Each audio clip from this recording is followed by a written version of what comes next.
So here's the thing. We humans have been using art to express ourselves, to capture and process the world around us since forever. And I mean forever, ever, like dawn of human history forever. Whether we are creating art or engaging with art, this is something that every single human being on this planet all throughout history has in common. Our relationship to art and how we utilize it is woven into our DNA, passed down to us from ancient ancestors who were smearing clay and ash on cave walls, painting their handprints and herds of animals and carving faces and figures into chunks of antler. It is an undeniable instinct and urge that connects every single one of us to each other all throughout time. So, if we've been using art in this way all this time, of course it's going to be true now. And that's going to include any inequalities, imbalances, and injustices of the modern world. So, there's that. There's tens of thousands of years of human history and imperative versus people whining about it on the internet. Now, as someone who's existing in the States right now, we have a handful of billionaires who are buying up all of our government legislators, buying up all of our news and media outlets and social media platforms. And whoever has the most control over whose voice is heard, whose stories are told, whose art is seen, who is given opportunities and money and resources without restriction or censorship, that's political. Because power is political. But it's not only money that has power. The arts are very powerful in the ways that they can influence and inspire people. So, of course, control over that power is going to be political. Now, the people who complain the loudest about seeing political issues reflected in the arts are most often people in positions of political power and privilege.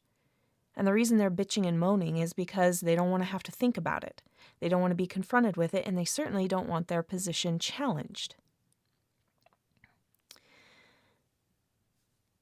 But one thing that needs to be very, very clear is that it is the people in power who create the socio-political issues that artists are responding to.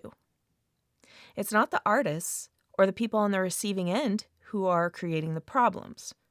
It is the people in power who are implementing the laws and the policies and the practices. For example, trans people did not make their existence political. Trans people, all they ask for is to be able to live their authentic lives in peace with the same rights and dignity as anyone else. It was Republicans, conservatives, and TERFs who turned them into political punching bags and boogeymen. Men make women's lives political by denying us rights, equality, and autonomy in ways that they never will for themselves. So, my polite suggestion is that if you don't like it, if you don't like seeing political issues in your art, if you want us all to shut up so you can enjoy guilt-free, smooth-brained entertainment, then you need to be directing your complaints to the people causing the problems, which are the people in power.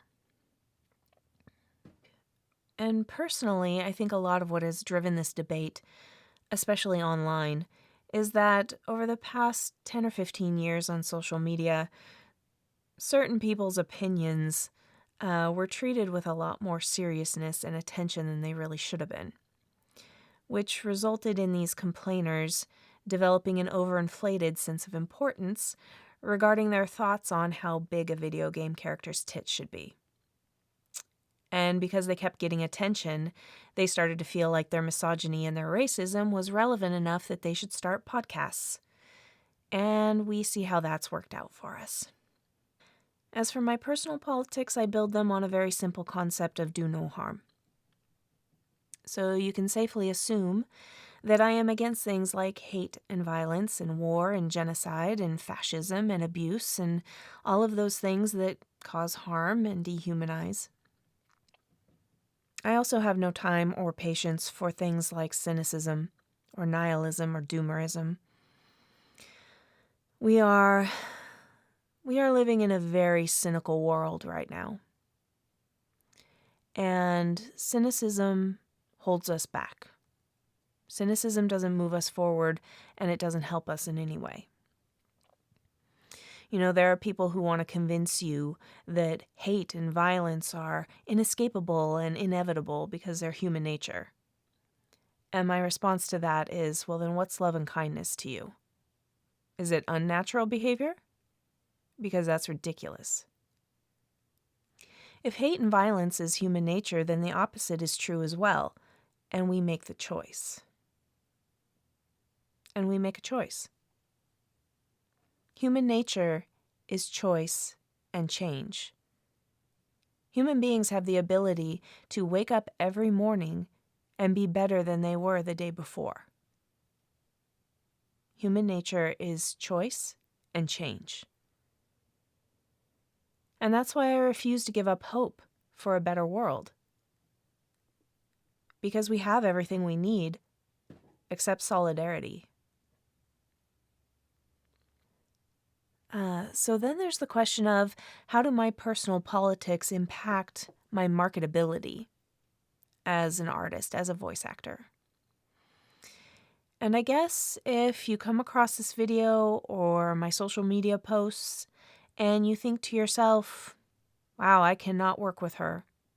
I cannot associate her with my project. I can't work with her. I can't get along with her because of her politics. That's okay. Because that means you're probably not someone I want to work with either. So it'll be a mutually beneficial conclusion.